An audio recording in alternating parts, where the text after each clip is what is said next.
রাঙ্গামাটি বাংলাদেশের পার্বত্য জেলাগুলোর মধ্যে একটি এবং আয়তনে বাংলাদেশের বৃহত্তম জেলা।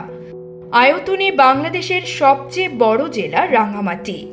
প্রাচীনকালে এ জেলায় প্রচুর পরিমাণে কার্পাস তুলা পাওয়া যেত, যার নামানুসারে কার্পাস মহলই ছিল এ জেলার প্রাচীন নাম। বর্তমানে এখানকার প্রাকৃতিক রূপ বৈচিত্র্য খ্যাতি পেয়েছে।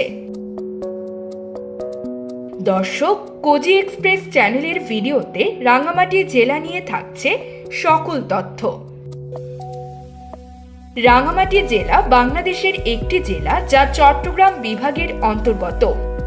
রাঙ্গামাটির উত্তরে ভারতের ত্রিপুরা, মিজোরাম, দক্ষিণে বান্দরবান, পূর্বে মিজোরাম ও পশ্চিমে চট্টগ্রাম ও খাগড়াছড়ি। এ জেলা আয়তনের দিক থেকে দেশের সর্ববৃহৎ জেলা। দেশের একমাত্র রিকশাবিহীন শহর, হ্রদ পরিবেষ্টিত পর্যটন শহর এলাকা। 1985 সালের ফেব্রুয়ারিতে রাঙ্গামাটি জেলার মর্যাদা পায়। এই জেলার নামকরণের দিক থেকেও রয়েছে ভিন্ন মত। কেউ কেউ মনে করেন হ্রদের পানি প্রবাহের সময় লাল রং দেখায় বলে এই জেলার নাম রাঙ্গামাটি। আবার কেউ কেউ মনে করেন মাটির রং লাল বলে এই জেলার নামকরণ হয়েছে রাঙ্গামাটি। রাঙ্গামাটি জেলায় রয়েছে বাংলাদেশের বৃহত্তম কাগজ কল কর্ণফুলী কাগজ কল এবং দেশের বৃহত্তম পানি বিদ্যুৎ কেন্দ্র কাপ্তাই জলবিদ্যুৎ কেন্দ্র।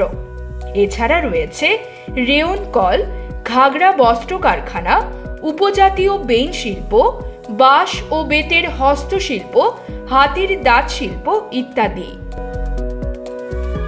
আঁকাবাঁকা রাস্তা, পাহাড় ও লেকের সমন্বয়ে গড়ে ওঠা রাঙ্গামাটি জেলা দেশের দক্ষিণ পূর্বাঞ্চলে অবস্থিত। চট্টগ্রাম শহর থেকে প্রায় 70 কিলোমিটার দূরে অবস্থিত এই শহর পর্যটকদের পদচারণায় প্রায় সব ঋতুতেই মুখরিত থাকে। চারদিকে লেক, বন বনানী, পাহাড়ে সমুদ্রিত আঁকাবাঁকা পথ ও কাপ্তাই হ্রদের অকৃত্রিম বিশালতার সমন্বয়ে গঠিত এই জেলায় তাই প্রতি বছর ভ্রমণ পিপাসু মানুষ প্রকৃতির সান্নিধ্য লাভের আশায় ছুটে আসে। শীতকালে এই সংখ্যা 2-3 গুণ বেড়ে যায়। প্রকৃতি এখানে যেন তার সব রূপ ও সৌন্দর্য উজাড় করে দিয়েছে। বাংলাদেশের সর্ববৃহৎ জেলা হিসেবে পরিচিত এই জেলাতে রয়েছে পর্যটন শিল্পের অপার সম্ভাবনা। প্রকৃতির এই অপরূপ রূপ তাই হাতছানি দেয় ভ্রমণ পিপাসু মানুষদের।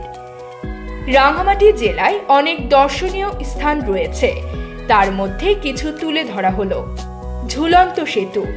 রাঙ্গামাটি শহরের শেষ প্রান্তে কর্ণফুলী হ্রদের উপরে রয়েছে 335 ফুট দীর্ঘ ঝুলন্ত সেতু। হ্রদের দুই পাশের দুটি পাহাড়কে সংযুক্ত করে ঝুলন্ত সেতু দাঁড়িয়ে আছে। এটি সিম্বল অব রাঙ্গামাটি হিসেবেও পরিচিতি পেয়েছে। শুভলং ঝর্ণা। শুভলং ঝর্ণা রাঙ্গামাটি থেকে প্রায় 25 কিলোমিটার দূরে বড়কল উপজেলায় অবস্থিত। দেশের সবচেয়ে উঁচু ঝর্ণা হিসেবে পরিচিত শুভলং ঝর্ণা বর্ষায় তার প্রাণ ফিরে পায়। প্রায় 300 ফুট উঁচু থেকে নেমে আসা পানি পর্যটকদের ভীষণভাবে আকর্ষণ করে। নৌপথে যেতে প্রায় সময় লাগে 1 ঘন্টা। এছাড়াও আরো ছোট বড় অনেক পর্যটন কেন্দ্র রয়েছে। প্রকৃতির কোমল পরশে সজীব হয়ে ওঠা অপরূপ সৌন্দর্য উপভোগ করার জন্য হাজার হাজার পর্যটকদের পদচারণায় প্রতি বছর মুখরিত হয়ে ওঠে রাঙ্গামাটি। সৌন্দর্যের এক অপরূপ লীলাভূমি হিসেবে রাঙ্গামাটির পার্বত্য জেলা এখনো দূষণমুক্ত। পরিবেশ দূষণের এই ভয়াবহ সময়ে রাঙ্গামাটি একটি পরিবেশ বান্ধব শহর। নৈসর্গিক পার্বত্য এই অঞ্চল আছে বলেই সমতল ও পাহাড়ের বৈচিত্র্য বোঝা যায়। আর বৈচিত্র্যময় এই জেলার কারণে বাংলাদেশের সৌন্দর্য বিশ্ব দরবারে তুলে ধরা যায়। দর্শক, আজকের মতো এখানেই শেষ করছি।